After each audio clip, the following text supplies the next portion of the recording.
Moved to Plano and spent 20 years in the IT industry. Moved here in 2018 to try to retire and pester grandbabies. So Awesome. there was a need for us to be here, so we came here. Gotcha. Yeah, I like Abilene a lot so far. It's a good little town with lots to It's offer. a big small town. It is, You know, yeah. really. It is. I'm gonna be good to go in this couple at any time. All right. Perfect. So, can you kind of just tell me about your journey with Alzheimer's so far?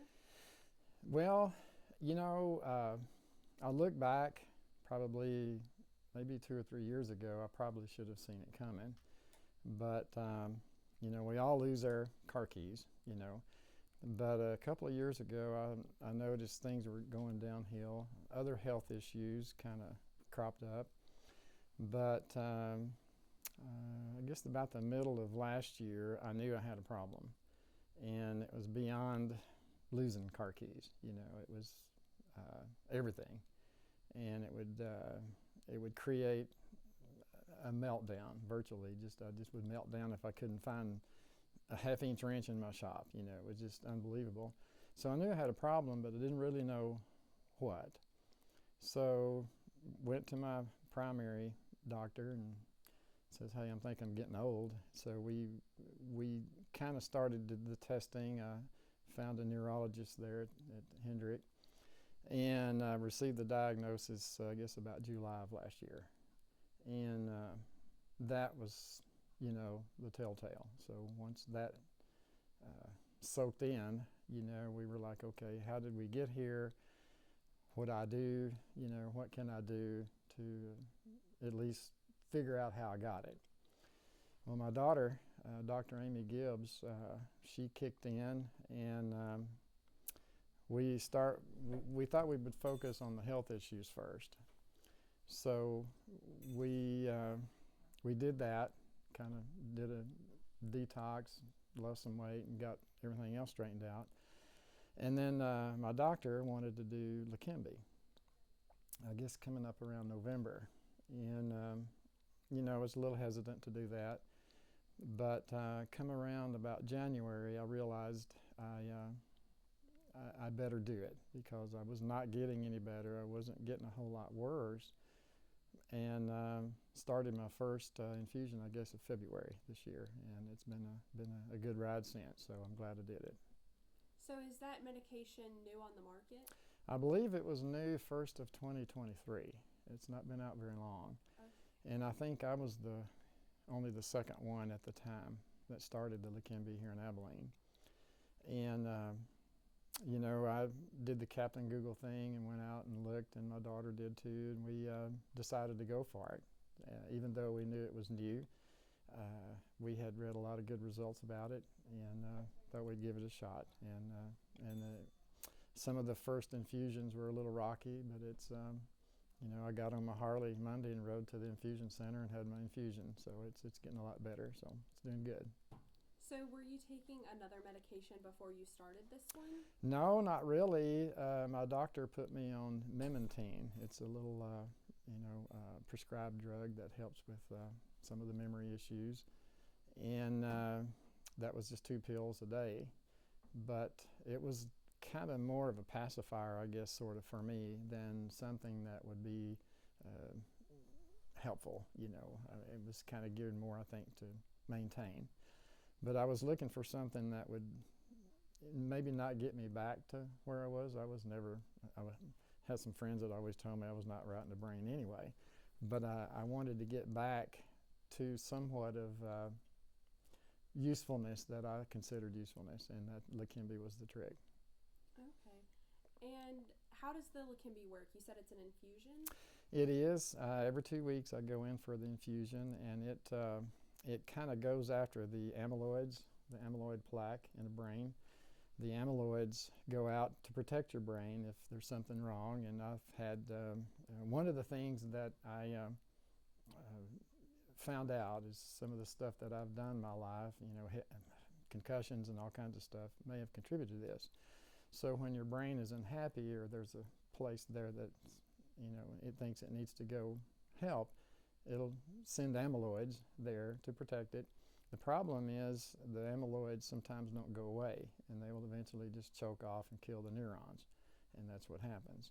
So you lose that memory if you don't have another way to access that memory. So that's what Leqembi does in a high level description. That's kind of what it does. Interesting. And can you talk about your experience since you started this in February?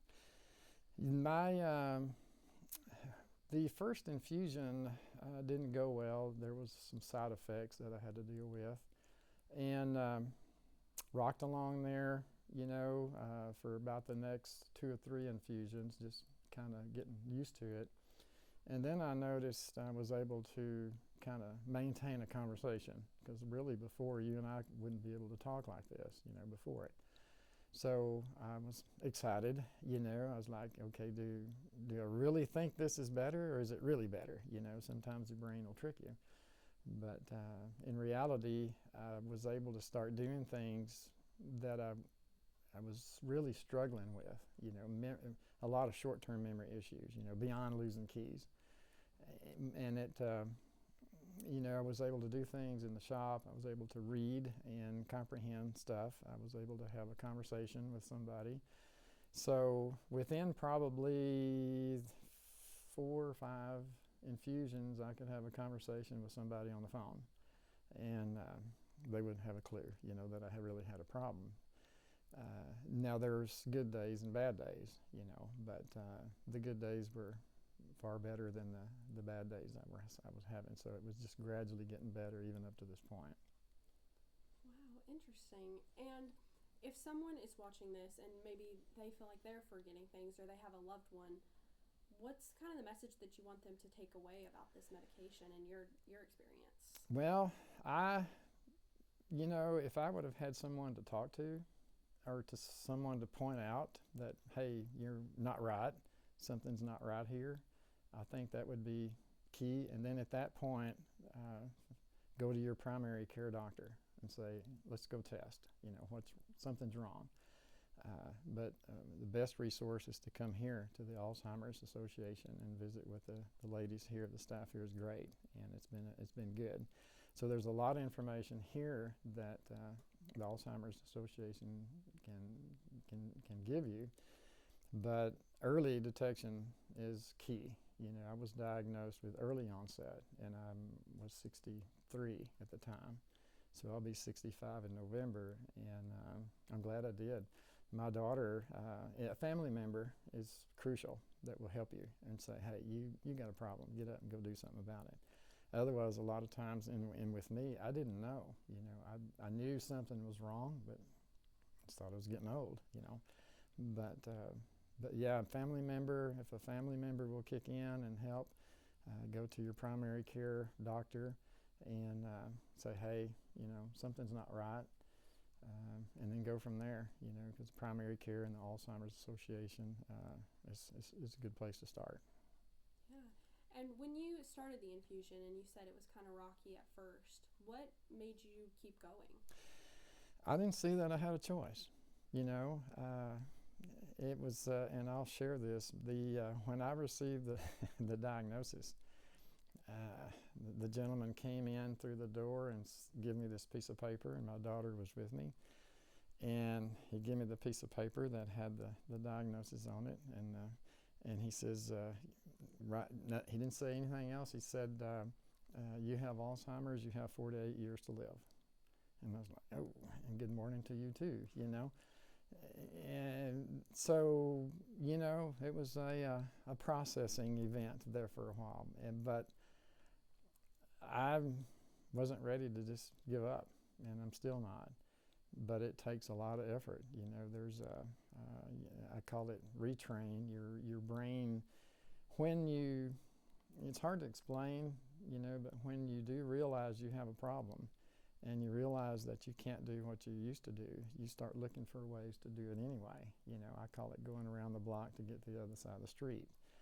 But there's a number of things you can do: diet, vitamins, do blood tests, genome testing, on top of all of that stuff, along with the diagnosis. Once you get the diagnosis, then that opens up the door for treatment like Leqembi. So it was not really an option. I just thought, I have no choice. I can't go eat, at a restaurant, unless it's gluten-free, dairy-free, sugar-free, and stuff like that. So I have to adhere to that diet on top of, the Leqembi treatments. So I just, it was not an option to quit, and it's still not that. So that's what I still do. I may drink 30 gallons of coffee a day, but other than that, I try to, I try to adhere to my processes that I got to do. Yeah, that makes sense. Is this a cure? I don't know that they really call it a cure, but it's possible. We don't know yet really. There have been reports that Alzheimer's has, been cured, but once those people stop the treatments, it comes right back. So I look for it as a cure for today and a cure for tomorrow and a cure for, those who come after us for a better life. For me, it has, I look at it as a lifetime commitment to a treatment. I think there may be a way to reverse it. I just don't know, but that's a good question, and that's really not a question I don't know that anybody can answer yet. But I do know for me, it has reversed it enough to where I'm 100% better than I was this time last year. And I don't think I would be here today without it, because it's it's just something that I think, I don't think, I know that I'm going to have to do the rest of my life probably. So in some aspects it would be a cure, as long as I take it, but I don't know. It'll be interesting to see. I do take MRIs about after every 3 or 4 Leqembi treatments to see, and it's not necessarily reversed it, but there's been no more progression since February of my brain. So I'm one of those guys that I sit down at my computer and I throw the MRI disc in on one screen, and then I play Captain Google on the other screen and look at other brains and compare them to mine. And knock on wood, I'm holding my own, so that's what I'm looking for. And is it a weekly treatment, monthly? Every 2 weeks, bi-weekly. So it's bi-monthly, but every 2 weeks. And it's just, you go into the infusion center and sit down there for an hour and harass the ladies at the infusion center, then get up and come home, But it's not, something I don't think everybody sits around and looks forward to jumping on their Harley to go do, every 2 weeks, but it's what I do, and it works pretty good. And this may be more of a question for you, but you said when you started the treatment, you were the second person in Abilene, right? I believe so, yes, ma'am. So has it kind of grown in popularity since November, February? So, from what we know, there's 4 individuals that are on the medication here. Mr. Woodard has been very open about it and very excited and wants to share, his experience, which we're very grateful for, because that helps us. He's literally a walking beacon of hope. He really is. There's really no other way to explain it, because people see that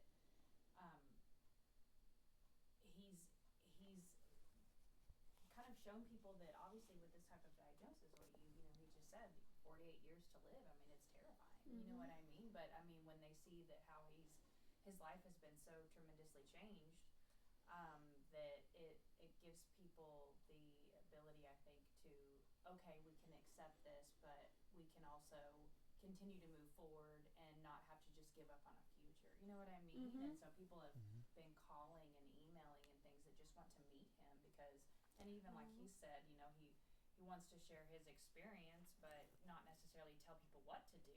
This is just what he's done, and it's worked for him. And everyone is different. But his experience is tremendous. And from what we know as well, there seems to be more people here in Abilene that are on the medication than really even like in Fort Worth. But it may just be because Abilene's a little bit of a smaller community. The Alzheimer's Association, I think, has a pretty big footprint here because it's been here for so long, and there's been a lot of people that, even like Mindy's worked for the association for 16 years, and she's worked at the hospital, and so it's able to get to us, whereas maybe Fort Worth people know. But Yeah. it's just, I mean, there's not like a registry. You know what I mean? Right. It's just like if someone wants to tell us about their experience, then they have to make that decision, which he has. And that is kind of was one of the main reasons I wanted to share is to make awareness that there is an alternative to just laying down, and an awareness of the Alzheimer's Association and Lauren and Mindy. These guys are great, and the more we can get out to people, I think the better, because there's always somebody probably, out there that's could have someone that they're concerned about, a relative, a friend, or an acquaintance, and it's best to get involved and say, hey, let's go. Let's go see what we can do instead of just let it go, because letting it go is not an alternative. If there is a chance that somebody can get diagnosed with it early on, then there's some things we can do, all of us can do. So. Got anything else? I got nothing. Y'all sit there and keep talking while you do some